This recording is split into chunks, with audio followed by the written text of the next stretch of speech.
Joining now to discuss all the political news, conservative commentator Ned Ryan, CEO of American Majority, and Democratic commentator Lauren Leader is also with me. She's she's CEO of All In Together.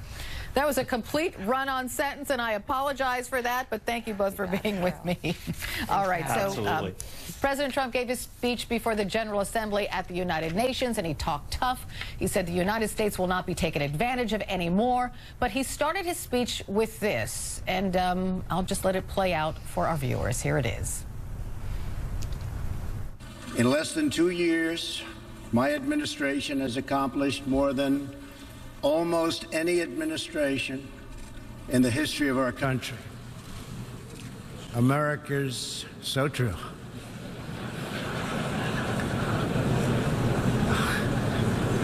Didn't expect that reaction, but that's okay. So, Ned, what do you make of, were they laughing with him or at him? You know, honestly, Carol, I didn't get to see it, but I really honestly don't care if people at the UN are laughing at Trump. I think it's been a really good first 20 months in regards to the economy and taxes and cutting the regulatory state. I literally don't care what people sitting at the UN think of Trump or what he's accomplished, so don't care. Don't care. Lauren, how about you?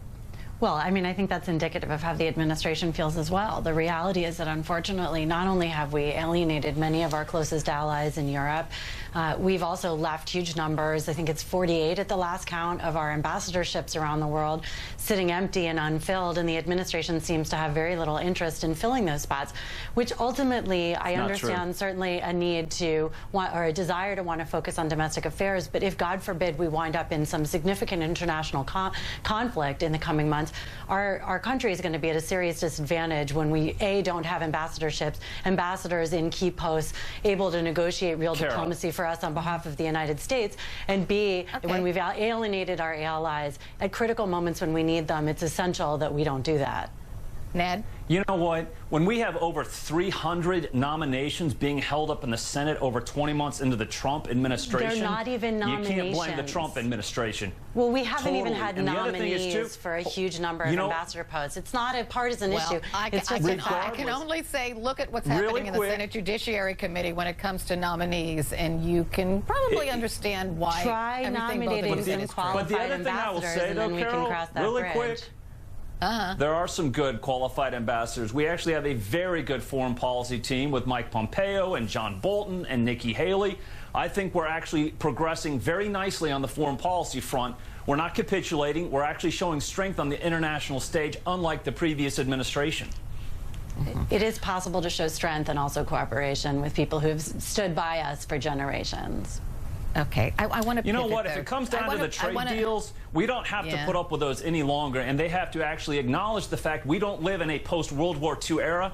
It's the 21st century, and we don't actually have to live under those trade deals still.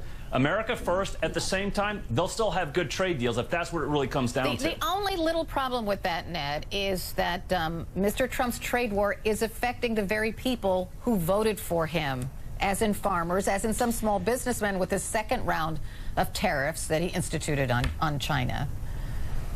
And you know what? That's the issue, and I think a lot of his supporters are very much behind him, Carol, because they understand this is really a long-term situation with China about who's going to control the technology of the future. Trump has made it very clear to the farmers that he will protect them as best he can in this. This really is about who's going to control the future, and we're not going to let China continue on this path. Going out the window. At the same time, the sanctions, the tariffs that he has put against China, according to the WTO guidelines, are perfectly acceptable for national security reasons. What China has done with its retaliatory tariffs has targeted in a political way, and that is outside the WTO guidelines. I would like to see them step up and say, China, you can't actually do this and retaliate in this fashion. When a policy affects your bottom line, sometimes that's more painful, so painful that you can't wait to see if these if this trade war is a good or bad thing. But we'll see, right? We'll see. I think we're going to find our first indication after the midterms. Right now. I want to pivot to Kavanaugh and Lauren. So the hearing is coming up Thursday. Judge Kavanaugh is going to testify. Dr. Ford is going to testify. But there's no clear-cut method. Like, will a female prosecutor ask questions of Dr. Ford, or won't she?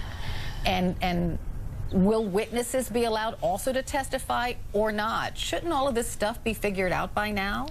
Yeah, I've been saying that for weeks. Look, I'm really concerned about the long-term precedent that this sets for any future nominee nominated by a Democrat or a Republican president.